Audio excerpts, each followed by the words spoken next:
weekend, Those are facts. I'll baby. cheers to that one. Yeah, cheers. And you know what? Things to be happy about, man, leads us into our next story. This lady wakes up from a 2-year coma and labels her brother as the man who victimized her to put her in unconscious for 2 years. Yes. There's this story that's coming out of the States. Washington. I'm not 100%.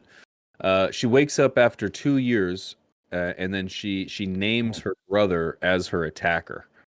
The police in gosh, I wish I had the let's watch it. Let's watch it. For a loop. I'm sure they'll talk about it. Just But down the check this out. hill from Eileen Palmer is where her daughter Wanda Palmer lives. They came to the Wednesday morning to mow her grass, and they found her in a big pool of blood. They said, and they run up on the hill real fast on a four-wheeler and told us, and I called the police and an ambulance. When Jackson County deputies arrived at Wanda's home, they found a gruesome scene. We show up and we see her on the couch, bloodied, battered, bludgeoned in the head and face area. Sheriff Mellinger says they thought she was dead at first, but Wanda was unconscious, barely clinging to life. You know, the injuries were consistent with being hit with some sort of an edged weapon, you know, hatchet, an axe, something along that line. When I spoke to Wanda's mom, Eileen, 2 years ago, she said her daughter didn't deserve what happened to her, and she also said the prayers are what kept her alive. Thank God she's still alive. Thank God. Prayers. Can we get some facts here, please? Those prayers continued. What do you mean? And 10 Prayers days keep ago, people alive, Wanda pigeons. finally opened her eyes. Thoughts and prayers. From a coma that lasted 2 years. Though their search was extensive, Sheriff Mellinger says the case was cold. But early on, Wanda's brother, Daniel Palmer, had been named a person of interest. When Mellinger went to check on Wanda, she told him her story. The real thing we were missing up to this point. So anyways, this 3-minute story that has been done in 45 seconds. I like how the first thing out of their mouth, like the first thing, this lady's been unconscious in a coma for 2 fucking years. In the first part of the story, they're talking about how tall the grass is. Like, can we play it from the beginning here for a second? Like the guy who started this, obviously. Palmer is where her daughter, old lady, Wanda Palmer, lives. They came to the Wednesday morning to mow her grass, and they found her in a big pool of blood. They said they run up on the hill real fast. I don't know. The fuck about her lawn, Pete? You think that you would appreciate that? I do love my lawn. I do love my lawn. I just feel like the story, you know. I just the reporting. Like, you could have said it in 45 seconds, but instead you made a 2.5-minute video. They wanted them views, maybe algorithm. But nonetheless, I guess she was attacked by her brother, the Juggalo. The Juggalo. Yeah. 2 fucking years she's out. The brother was like a known, like he was well, he's got a hatchet and he's fucking people up. Like, that's not common.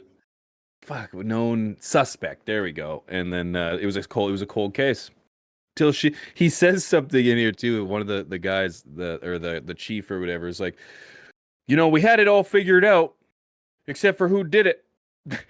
And then it was like we had every bit. The case was almost closed. Well, we just couldn't figure out who did it, you know, until she told us everything. I was like, I don't think you really had as much figured out as you thought, you know. Our detectives got all the information and clues. We were just waiting for someone to tell us what happened.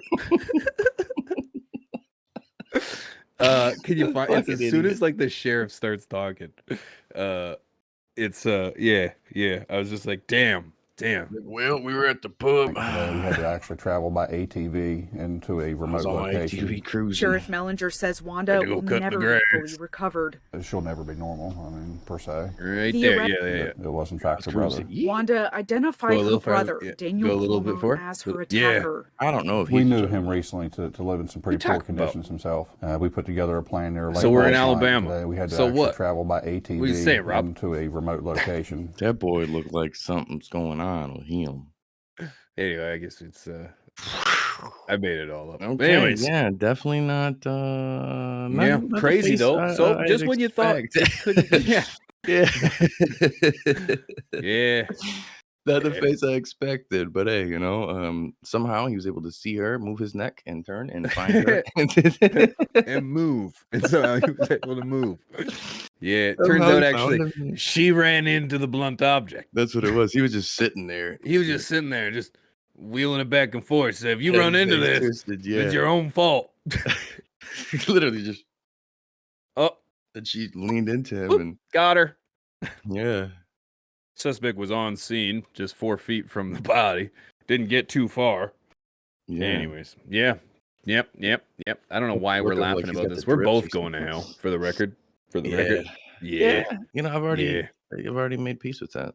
Yeah, I'm driving the bus. Who's coming with me? But my family's Jewish, so it's a little different how things work. You know what I'm saying? Yeah, so I'm going by myself. Great. I'm going to a different one, son.